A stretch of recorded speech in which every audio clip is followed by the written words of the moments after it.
Should you move to Canada? You probably heard that Canada is not as good as it used to be. Is it still worth moving today?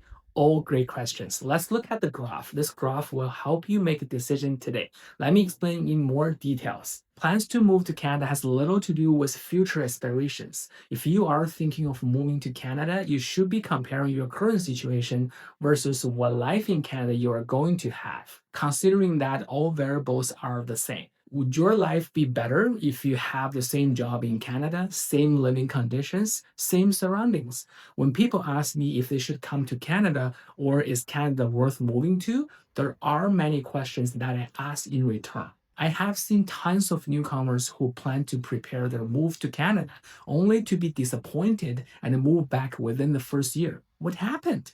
Because Canada failed to fulfill their expectations, and how people say that they have lost the best years of their life. I have also seen newcomers who are like a train on the track with full speed. They constantly move forward, they take action, they persevere no matter what. Yes, sometimes they fail, but they pick themselves up and eventually succeed.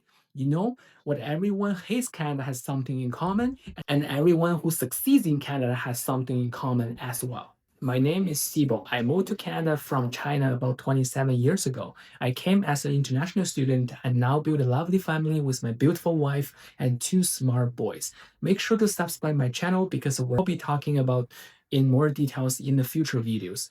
And that has a lot to do with the original condition in the homeland countries. And that's where we look at this graph and we will talk about your wealth and level of income demand for your skills here in Canada and your level of security in your home country. As for wealth, the level of income is the amount of money you are either able to earn at home or the amount of money you already have given your financial situation. As for demands for your skills, this one is simple. It's whether or not your occupation, the profession you have several years of experience in, is it in demand in Canada. See, Canada brings a wide range of professions. When I say in demand, I especially mean professions that are experiencing the highest shortage in Canada. As for security, this one is one of the key reasons why people consider Canada. Safety and security could mean different things.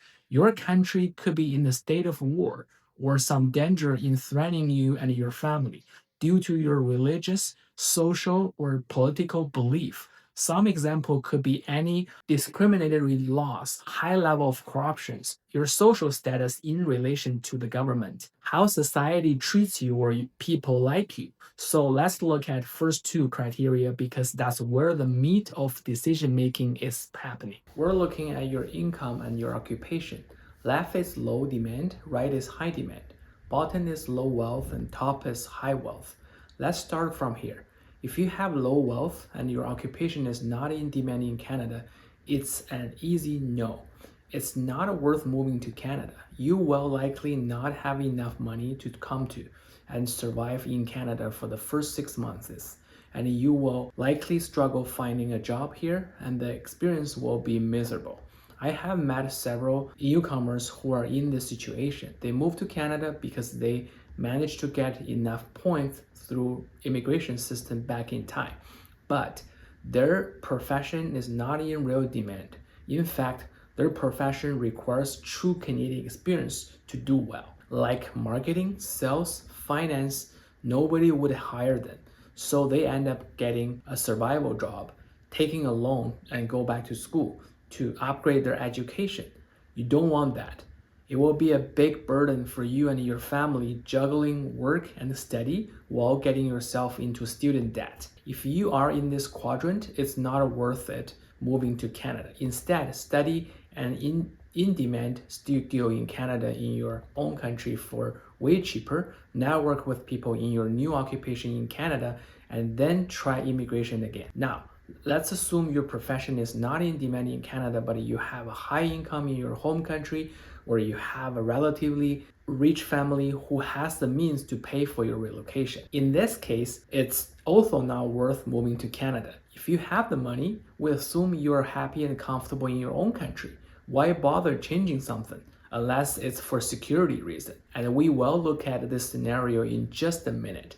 After moving to Canada, you will have to downgrade your lifestyle for a while, since the cost of living here is expensive. Depending on the currency in your home country, cost of living in Canada is horrendously expensive. Maybe with the money you have in your own country, you can do a lot further than what you would have here in Canada. Plus, in your home country, you will be surrounded by your culture, your friends, and your family, your language, or maybe you better find a better use for the money. Invest them, open the business, or even move to the US, where there are a lot more opportunities due to a larger population and a more advanced technology and infrastructure. Why do you move to Canada at all? Think about it. Moving on, how about you have in-demand skills in Canada, but you are already making good money in your home country? Well, I only have one question. Is it really worth it for you? Why are you even considering moving to Canada? In this scenario, we assume that you have a good standard of living. You're making decent money and you are comfortable. Why changing anything if you are in this quadrant? And you move to Canada, your quality of life reduces until you find a job in your field and you build a career ladder again. The first 3 to 5 years is a period of assimilation. It's stressful. New culture, new language, new mentality, and a very high cost of living. Whatever it is, it's making you consider moving to Canada. The reason has to be very compelling for you to downgrade your lifestyle just to move to Canada. We had a few past clients belong to this quadrant. They are experienced IT specialists from China, Korea, and European country with years of experience who have worked on international projects and they love their jobs, made very good money, especially when working with European or American clients. Since they got paid a lot stronger currency, they wanted a better future for their family, so they moved to Canada, only to leave Canada 18 to 24 months later. They were utterly disappointed with Canada. They found themselves working more, earning less money, and having less disposable income because of the high cost of living and taxes. They're not very outgoing people, so it was hard for them to make friends in Surrey and Vancouver. Those are few examples of why we're not talking about potential future in this video as a motivation to move. Like a better future for your family and kids, better living standards, and all that you might not have here at all, or leave the country until you even start seeing improvement in your life. Unfortunately, wishing for a better future is not always enough for us to perceive. There are sacrifices we need to make, and we aren't always prepared for that. It's like losing weight. Just making a New Year resolution won't be enough. Immigration is a hard process. It takes years to assimilate. It's not for everyone. If I were in the situation of my past clients, I would find a remote job in my home country and then move somewhere warm like Thailand or Mexico. Cost of living is low and it gives you taste of what's immigration like without the pressure of cost of living and finding a job. Now, you must be wondering, so when is it worth moving to Canada? Well, if you have low wealth, but your occupation is in high demand in Canada, that must be the best situation of all to move to Canada. Simply put, you will have nothing to lose. If you move to Canada, your situation will only improve, provided that you're able to find a job here in your field. But even if you start off with a survival or minimum wage job, I assume that your quality of life will be similar to the one that you had in your home country with low income. What really makes Canada so appealing in this situation is the overall social protection you get, which is not available in many other countries. I'm talking about free health care, employment insurance, children's subsidies, and other benefits. You could be an engineer in a developing country with high corruption, or you can be a nurse in a country stuck by poverty and natural disasters. Or you can be a tradesman like a plumber or electrician in a country with bad economic situation. In these cases, Canada is a good fit for you. Now, let's look at your situation taking your third criteria into the account: safety and security. That is always a significant reason to leave your home and to move somewhere like Canada in search of a more stable or better life. This is where the second graph comes handy. Let's think about how successful you are in your home country and whether you are in your family's security or safety a concern.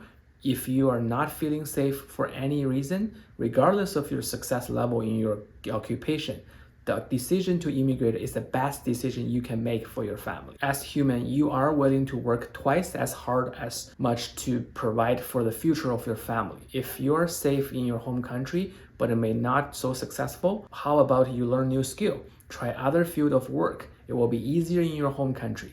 It will certainly be cheaper and less stressful, since you limit the additional cost of immigration. Canada isn't perfect. It has many problems, but so does the rest of the world. It's always a trade-off between money, opportunities, safety, and comfort. Canada is a safe country. It doesn't actively participate in wars, and you can rely on the rule of law here. And for the most part, you can trust your neighbor more than in 80% of the other countries in the world. Canada is the most immigrant-friendly country. It has the most straightforward path to citizenship and presents incredible opportunities for immigrants to succeed and feel like home. Not a single country in Europe has made immigrants feel like home like Canada did. Now, let me ask you, is this worth for you to move to Canada? I hope this video helped you get closer to make this decision. And once you make that leap and decide to call Canada your home, the most important next step is planting your roots. For many newcomers, that means stopping the circle of paying rent to a landlord and constantly worry about having to move if they decide to sell the property. True security in Canada comes from owning your own home, building your own equity, enjoying future appreciation, and creating a safe haven for your family while saving up for retirement. I know the process can seem intimidating. Many first-time homebuyers worry about making common mistakes, overpaying for the property, or navigating the market without the right professional buyer's agent on their side. You might have even heard bad experiences from friends, but you don't have to figure it out all by yourself. I specialize in helping first-time homebuyers find their dream homes right here in Surrey's most rapidly developing and convenient area. If this video brought you value today, please hit that like button and subscribe to my channel so you don't miss my weekly videos on how to thrive in Canadian real estate market. To help you get started safely, I have put together a comprehensive resource just for you. Make sure to download my free buyer's guide using the link in the description below to learn how to avoid those costly mistakes. Lastly, I want to help you personally. For a limited time, I'm offering a free one-on-one consultation to help map out your exact path to home ownership. Spots are highly limited, so click the link in the description below to sign up right now. Thank you for watching. Welcome to Canada, and I'll see you in the next video. Take care.